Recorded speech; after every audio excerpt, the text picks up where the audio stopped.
Hola, ¿qué tal amigos? Bienvenidos a un nuevo podcast del doctor Juan Alberto Quemé. Hoy cada día vamos mejorando. Hemos tenido dos modalidades donde solo está nuestro rostro y pues en dos ocasiones hemos tenido esta modalidad. Pon en los comentarios cuál es la que a ti te gusta en YouTube. Y si nos sigues en Apple Podcasts o en Spotify, por favor, suscríbete, síguenos y dale 5 estrellitas. Hola, Rudy, ¿cómo está? Bien, bien. ¿Y usted, doctor, qué tal está? Bien, gracias a Dios, aquí con una agenda apretada, muchas cosas que han pasado en Guatemala y cada día mejorando. Espero que puedan poner en sus comentarios qué es lo que ustedes quieren y de qué quieren que hablar. Y si de cada tema también vayan pues comentando para ver cuál es lo que ustedes digan. Muy pronto vamos a tener un en vivo en Facebook y posiblemente en Instagram. ¿Qué puede decir de eso, ingeniero? Pues que es importante también ampliar el panel de las personas que participan, de los expertos que podemos invitar y asimismo tener diferentes puntos de vista de los temas que acá tratamos. Sí, claro que sí. Recuerda siempre suscríbete a este canal. Tenemos consejos para padres. Hemos disminuido un poquito eso por todo lo que está pasando en la pandemia, pero pues vamos a continuar con los mismos. Muy adelante vamos a tener pues la entrevista con una familia nómade, que es una familia que ha viajado por todo Latinoamérica y que se quedó varada por la pandemia aquí en Guatemala. Ellos pues tienen su canal de YouTube y pues vamos a tener con ellos para ver qué piensan de lo que ha pasado en Guatemala, cómo se sintieron quedarse aquí y pues estaremos con ellos para que se suscriban. Hoy tenemos una agenda apretada, puede empezar con el primer punto, ingeniero. Claro que sí, doctor. Vamos a tratar el tema de la reapertura en el pleno pico de la pandemia. Y para iniciar, en la parte médica, doctor, ¿cómo se percibe esta decisión del presidente de aperturar la economía en pleno pico de la pandemia, en el ascenso, creo yo, más significativo que hemos tenido desde que esto inició en marzo? Son muchos pensamientos diversos que tienen pues los médicos y la población en general. La población en general piensa un alivio a la economía, un alivio a todo lo que está pasando. Los médicos sienten que es algo malo, que muchas personas se van a morir, que los servicios de salud ahorita están colapsados. En realidad lo que sucedió en España en algún momento fue que pues estaba abierto todo el país y gracias a esa apertura pues siguieron. Cuando empezaron a ver lo que pasaba aquí en Guatemala y en España, vieron que estaban colapsados y que pues ya no tenían mayores personas para poder manejar este tipo de pacientes, decidieron cerrar para evitar los contagios. Fue cuando hicieron una cuarentena extrema de más o menos unos 15 días donde cerraron todo el país y eso fue lo que ayudó a desaturar los servicios de salud. Lo mismo pasó en Estados Unidos cuando cerraron y empezaron a ver que o salían los pacientes o algunos fallecían, pero eso desahogó en algún momento lo que es el sistema de salud. En Guatemala pues ha pasado lo contrario, creo que es un poco complicado de hablarlo o decirlo, pero cuando muy empezó y fue el primer caso, era momento de poner medidas como de reapertura. Las medidas que tenemos ahorita, donde las mascarillas, el distanciamiento social, los centros comerciales a medio abrir, con un límite de personas, que tengan división entre las personas, que en los restaurantes esté, eso hubiera sido un poco mejor y eso nos hubiera ayudado para que fuera lento. Y ya a la hora de llegar a esto, poder tener unos 15 días de un cierre total extremo, como fue en otros países, y se hubiera aguantado más. Incluso se hubiera podido ir ejecutando el presupuesto y todo esto. En la parte médica es complicado porque en algún momento se va a ir acabando el oxígeno. Hay muchas personas en estos momentos que están contratando oxígenos por lo privado, están contratando oxígeno. Se disparó la venta de concentradores de oxígeno, se disparó la venta de tanquitos de oxígeno. Los tanques grandes solo lo venden en hospitales, pero la gente quiere adquirirlos porque se están tratando en casa y están utilizando diversos mecanismos para no llegar al hospital por el temor. Ahora, ¿usted qué piensa del temor de las personas de no querer llegar al Parque de la Industria o en nuestro caso a Cefemerc? Creo que efectivamente las personas están optando por tratarlo en casa. Con tanta información que hay en los medios como YouTube, Facebook, videos de incluso médicos que tienen un tratamiento para poderlo realizar en casa, que en esa parte quizás usted pueda ampliar un poco más, pero muchas personas al ver las noticias de cuántos muertos hay diarios, pues obviamente las invade el temor y prefieren hacer un tratamiento en casa. Algo que puede ser algo pues, contraproducente porque como en un video anterior hablábamos, cómo identificar cuáles son los indicadores para saber el momento exacto en que hay que acudir a un hospital, porque el tratamiento en casa tiene un límite. Y de ese límite me gustaría que usted nos comentara, pues para que aquellos que nos escuchan o nos miren tengan una mejor noción de qué hacer. Mire, ha pasado varias cosas.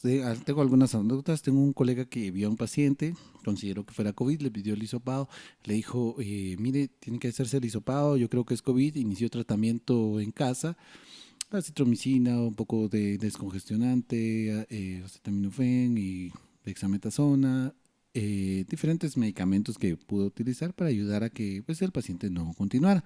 Lamentablemente no hay nada que pueda evitar esta enfermedad que progrese, simple y sencillamente ir como atacando los síntomas que van apareciendo en lo que el cuerpo logra generar la inmunidad y pues logra defenderse de esta, de esta bacteria. Después regresó a los 2 días. El paciente fatigado, caminaba y se fatigaba. Creo que es uno de los puntos importantes. Si tú puedes caminar o al caminar subir gradas o caminar en una distancia corta, empiezas a sentir fatiga o que te cansas rápido, eso quiere decir que tu saturación de oxígeno está baja. Vamos a tener un video en esta semana acerca del uso del oxímetro, que es algo muy importante que tienen que tener en casa para manejar estos pacientes. Y pues al llegar le dijo, mire, fíjese que usted necesita oxígeno, saturaba 78%, debe ir al hospital. Él en algún momento optó o pensó en tratarse en casa. Había que canalizarlo, había que poner, era un tratamiento más hospitalario.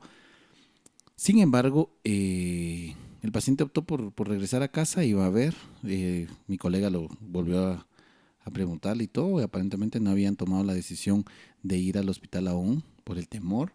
Y pues eso es lo que está afectando más a Guatemala. Así es, doctor, la población está con temor de asistir a los centros hospitalarios y no es para menos.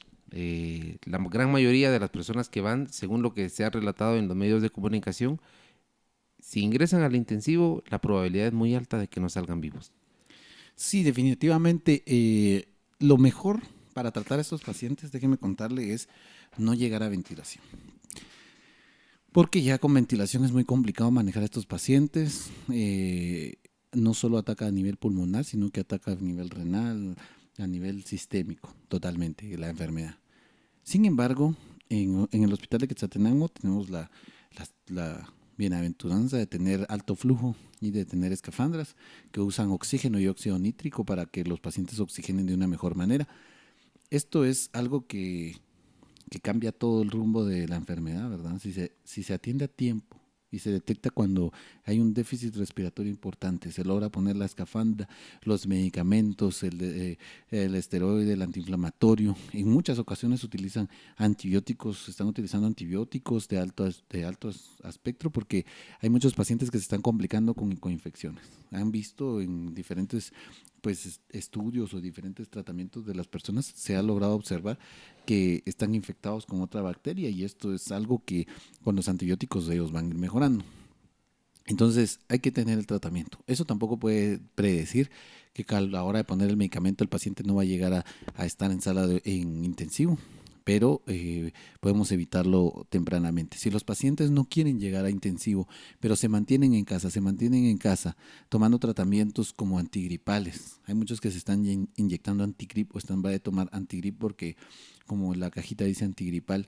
¿Y qué es este antigripal? Acetaminofén, dextrometorfano, fenilefrina, antihistamínicos y algo para disminuir la flema. Eso sí va a funcionar en algunos pacientes que son leves o incluso en los asintomáticos, pero cuando se empiezan a complicar, empiezan a tener dificultad para caminar, se fatigan, oximetrías bajas, taquicardia, empiezan con más sudoración, la fiebre no mejora, necesitan tratamiento hospitalario. Pero ellos persisten de estar utilizando estos antigripales, persisten de estar intentando utilizar ivermectina, persisten intentando estar utilizando acitromicina y persisten intentando estar tomando ibuprofen, como en algún momento se habló, incluso creo que usted fue el que me mandó que el ibuprofen inhalado, y se quedan en casa y no llegan a los hospitales. Ahí es donde complican el trabajo totalmente, porque ya cuando llegan ya está en insuficiencia renal por el daño al riñón de la hipoxia prolongada, ya hay daño cardíaco, ya hay arritmias, ya hay acidosis metabólica, acidosis láctica, ya el paciente está muy complicado. Entonces, sí les recomiendo a todos que revisen eso, tengan un oxímetro, un termómetro en casa. La tos, si ellos empiezan a tener estos síntomas, lo mejor es consultar. Consultar tempranamente te puede salvar la vida. Así es, doctor. A todos los que nos ven y nos escuchan, tomarlo muy en cuenta. Pero también me surge otra duda, doctor, y aprovechando que usted está acá con nosotros, em, se sabe que la obesidad es uno de los factores que predispone a las personas a desarrollar un cuadro clínico complicado. Entonces, aquellos que son obesos, ¿qué medidas deben de tomar? Si ellos, por ejemplo, no tienen mayor sintomatología, pero son obesos y el resultado de COVID fue positivo, deben acudir inmediatamente a un centro de salud para que empiecen un tratamiento preventivo o tienen que esperar a desarrollar algunos síntomas, porque con ellos, según lo que se ha observado, se desarrolla mucho más rápida la infección. No se desarrolla mucho más rápida la infección. Lo que pasa es que los obesos tienen la misma tasa de mortalidad que una paciente hipertenso diabético de mayor de 65 años, aunque sea jóvenes. Déjeme decirle qué es lo que pasa con estos pacientes que son obesos. La grasa tiene vasculatura. Entonces, durante más gorditos tienen grasa que tienen venitas, arterias, y estas tienen que ser irrigadas por el corazón. Como el corazón trabaja más, entonces el corazón ya está más afectado para esto. Imagínese que usted tiene una bomba a tope y de repente le disminuyen el agua. Usted tiene la bomba que está hundida, le disminuyen el agua y está intentando jalar la bomba. ¿Qué va a pasar con esa bomba? Obviamente se va a quemar. Eso pasa con el corazón. Ahora, ¿qué es lo que pasa con los pulmones? Los pulmones se dañan, los pulmones no crecen. Si uno está más obeso, no va a tener un pulmonón más grande, ¿verdad? Sino que tienen un mismo tamaño. Y el pulmón está siendo movido por lo que es el diafragma. Es un músculo que divide la caja torácica con la abdominal. Y este músculo pues tiene mucha fuerza y va moviendo. Pero ¿qué pasa si la presión abdominal está aumentada? Si hay más presión abajo en la región abdominal que la de arriba, ese músculo va a necesitar más fuerza para moverse. Entonces va a tener más dificultades para respirar ese paciente. Entonces imagínense, y aparte imagínense la grasa que va acumulada, la presión abdominal aumentada con más grasa a nivel central. Todo esto nos va a provocar que el paciente pues tenga más esfuerzo respiratorio. Como tiene más esfuerzo respiratorio, está utilizando más la bomba cardíaca y esto va a hacer que cuando nomás tenga una afección a nivel pulmonar, no la va a soportar. Es como que está al límite ya de su metabolismo, está al límite de todo y de repente usted le ponga un esfuerzo extra. Es muy complicado. La pregunta, doctor, ahora es la siguiente. ¿Deben acudir ellos, aunque no tengan síntomas, a un hospital para que empiecen con un tratamiento o deben estar en monitoreo con el oxímetro y verificando sus indicadores? Sí, ¿Qué deben hacer? sí, mire, déjeme contarle. Este tipo de paciente, o sea, eso es algo que yo les quería decir. Lo preventivo es distanciamiento social, lavado de manos y el uso de la mascarilla. Eso es lo preventivo. No hay que voy a tomar ivermectina para estar antes, no voy a tomar acitromicina para que no me funcione, me voy a vacunar con dexametasona. No. Lo preventivo es eso. Lavado de manos, distanciamiento social. Si no hay necesidad de salir de casa, es momento de estar en casa. Muy bien, doctor. La verdad es que es muy interesante el que las personas que nos escuchan y nos ven puedan tener la idea, tengan respuestas ante un posible escenario. Quizás no sean ellos, sino algún familiar, ¿verdad? Le pueda ser útil esta información. Pasando a otro orden de ideas, doctor, ¿cuál sería nuestro siguiente punto? Bueno, y la reapertura económica, creo que eso es algo de lo que usted tiene que hablar más. ¿Es necesario? O sea, el país económicamente se está entrando en un bache del que ya no va a regresar si no se abre. El tema económico es un tema muy importante. Creo que va de la mano con lo que usted dijo. Se apresuraron en un inicio. Todas estas medidas de reapertura tuvieron que haber sido para ir cerrando paulatinamente conforme fuera el incremento de casos. Pero las medidas más fuertes las tuvimos cuando no fueron tan necesarias.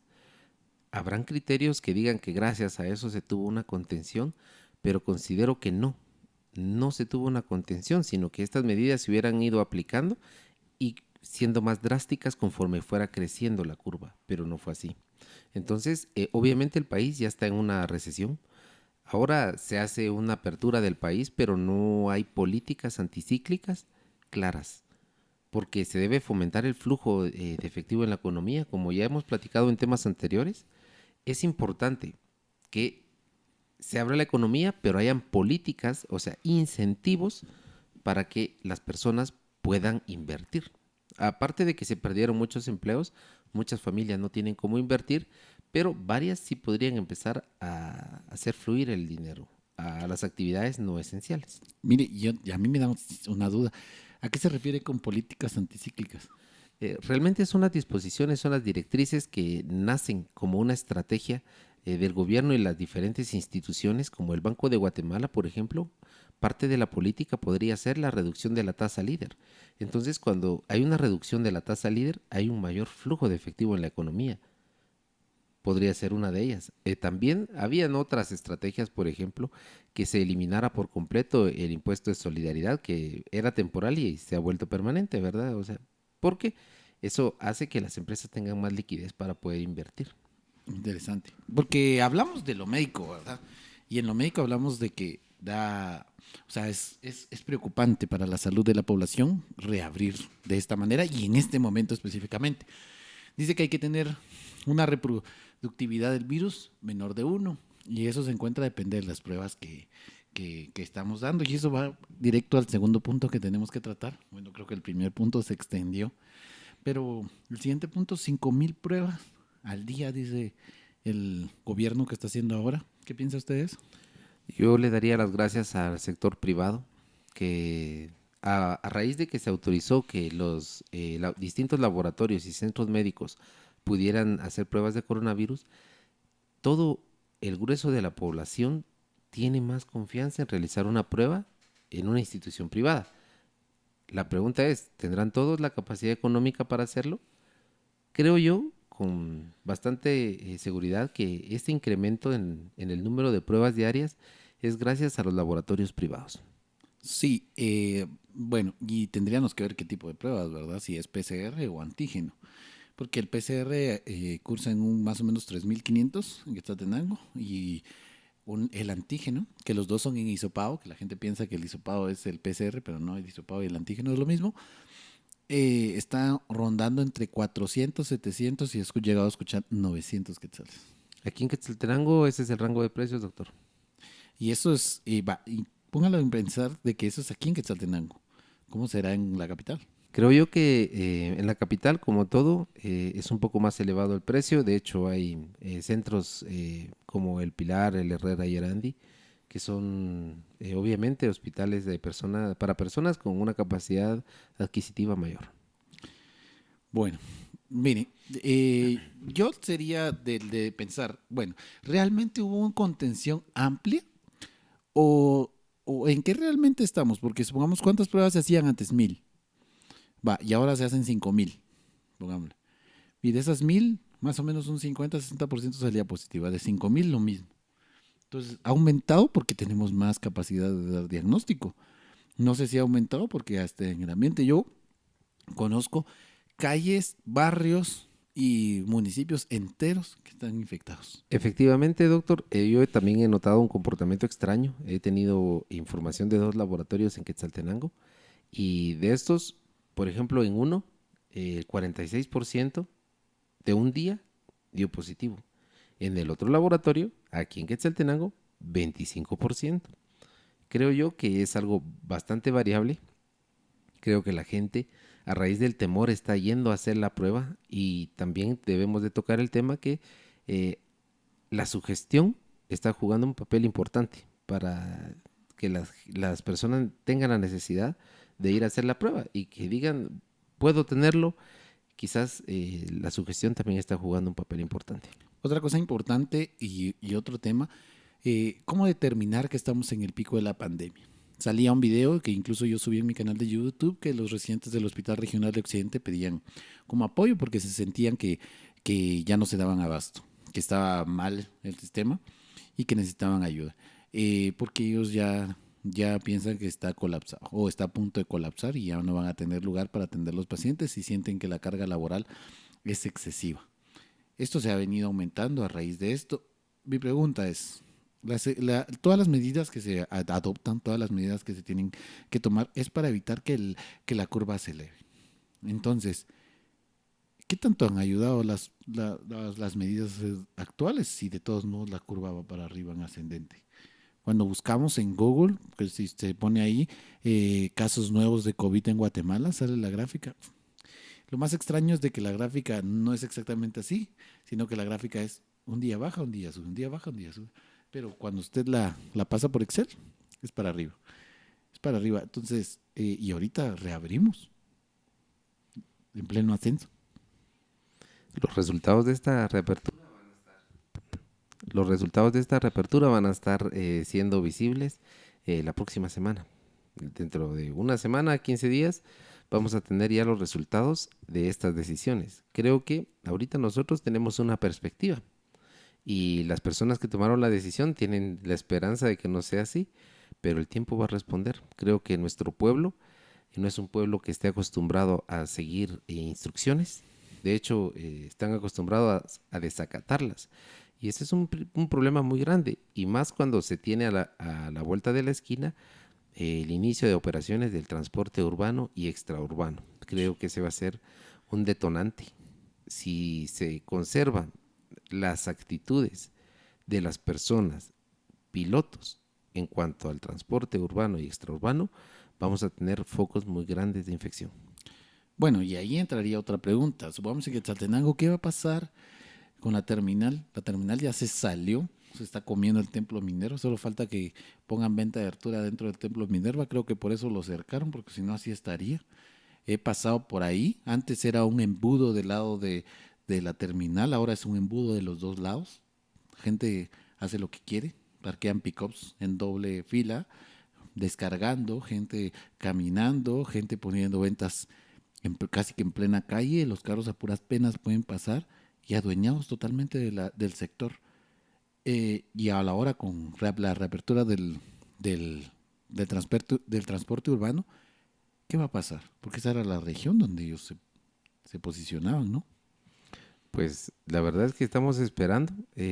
Hay altas probabilidades de que se abra, que los primeros días se respeten las disposiciones, pero creo que debemos esperar los resultados. La Policía Municipal de Tránsito, a lo que usted dice, yo he pasado varias veces por ahí. Y están dos policías de tránsito viendo que los pickups están parqueados en doble fila, que ya no hay espacio suficiente para pasar, y las dos veces que he pasado los he visto mirando su teléfono. Increíble, hay que documentarlo, ¿no? Pues creo que en mi caso que me conduzco solo, también es una irresponsabilidad sacar el teléfono mientras estoy conduciendo.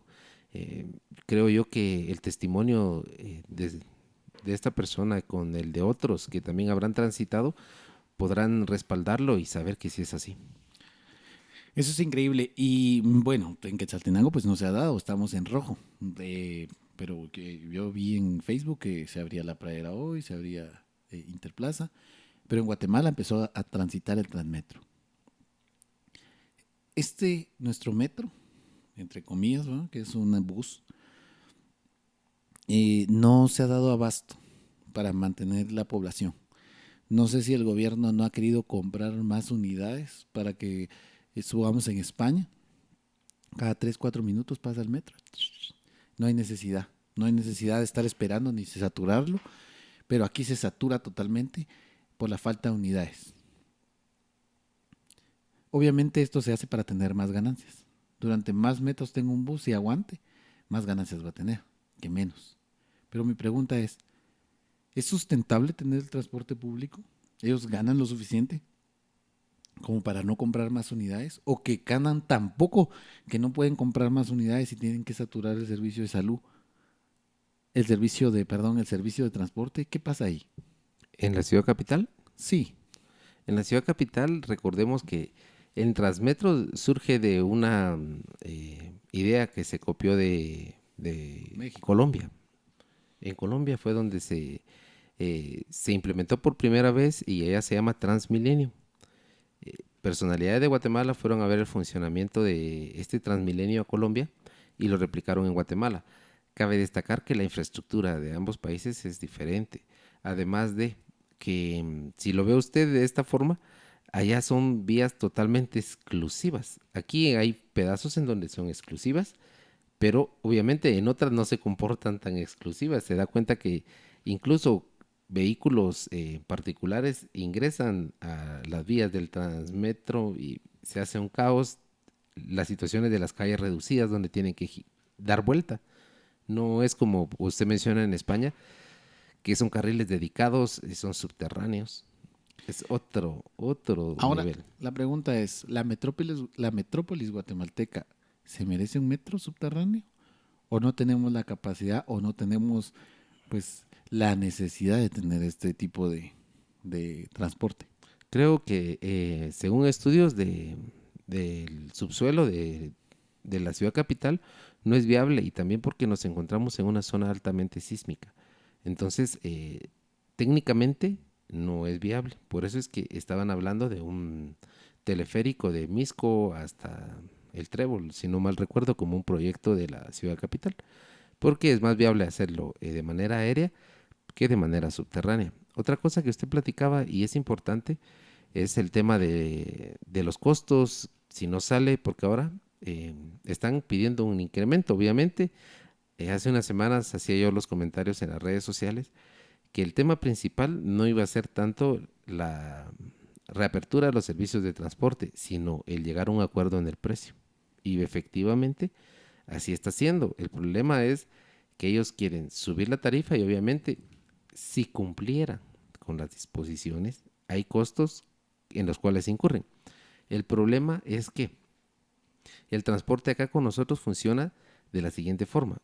El propietario de la línea y de los buses pide una cuota diaria por cada bus.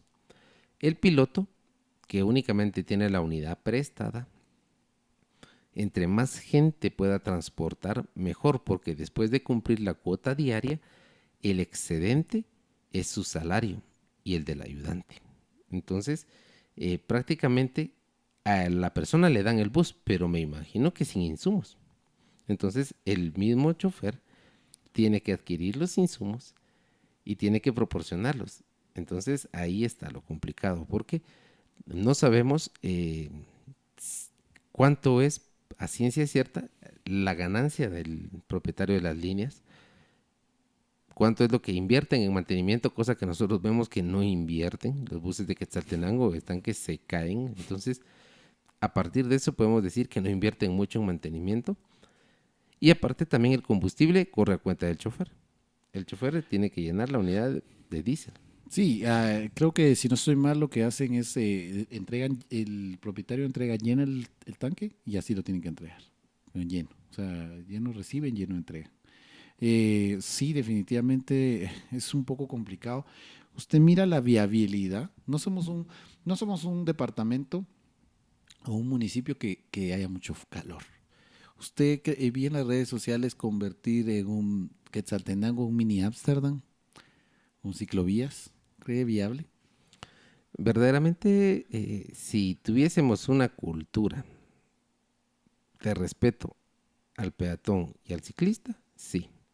Pero no creo que vaya a desaparecer el transporte de vehículos y motocicletas, por lo que sería riesgoso para quienes se decidan a aceptar el reto. Obviamente es una actividad que aparte de ser saludable, es amigable con el ambiente, pero el riesgo son los pilotos, tanto de motocicletas como de vehículos, buses. Lo importante es que eh, haya respeto. Si no hay respeto, creo yo que es un proyecto que con los primeros accidentes o fallecidos se iría para abajo.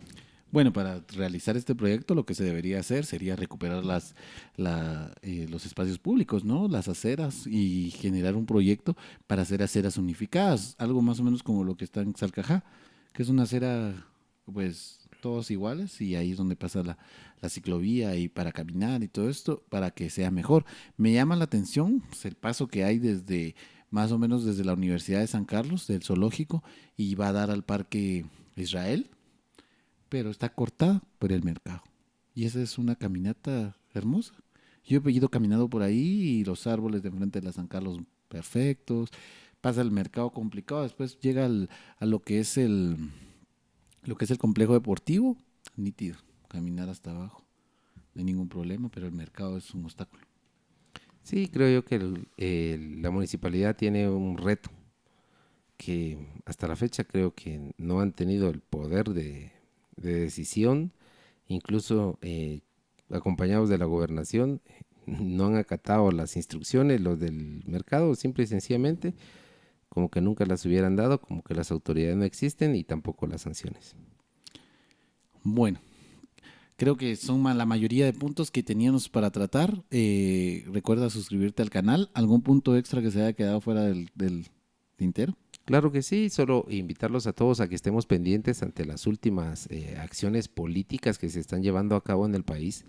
Es importante poner atención que ya hay intentos para poder dañar la imagen, incluso para poder cambiar al vicepresidente con la imposición de un antejuicio, que realmente, casual o no, está también a un lado de la solicitud o de la recomendación que hace la PGN de destituir al presidente del ICS, algo que viola prácticamente la institucionalidad, la independencia de la que goza y la autonomía que goza el ICS, pero creo yo que son más movimientos políticos que están haciendo para aquellos que se han puesto enfrente, tal como sucede con el Procurador de los Derechos Humanos. Debemos estar muy pendientes porque si se logran controlar las cortes, el Poder Judicial, el Poder Legislativo con las alianzas que ya se tienen entre los diversos bloques y el Poder Ejecutivo, creo yo que no va a haber modo de poder frenarlos, a menos que, pues, como en el 2015 recordarán las formas en que el pueblo se manifiesta. Claro que sí, amigos. Gracias por escuchar este podcast. Si nos escuchas en Spotify o en Apple Podcast, te pedimos que nos sigas y que sigas escuchando más de pues, nuestras pláticas acerca del gobierno de Guatemala. Si nos miras en YouTube, por favor, suscríbete al canal. Es totalmente gratis. Puedes estar escuchando el podcast y asimismo videos muy interesantes que vamos a tener de consejos médicos, como te vuelvo a decir. Vamos a tener un video de cómo utilizar el oxímetro y también vamos a tener un video de cómo es la nueva normalidad en los hospitales privados y cómo es el servicio de lo que es enfermeros en casa para tratar COVID. Va a ser muy interesante. Vamos a tener en el otro podcast de la otra semana, pues ya el video subido, primero Dios, pues en YouTube, para que podamos comentar de eso. Perfecto, así que muchísimas gracias a todos los que nos dieron su tiempo. Sus comentarios y sugerencias son bienvenidos siempre y deseamos que tengan una bendecida semana. Claro, gracias por tu tiempo.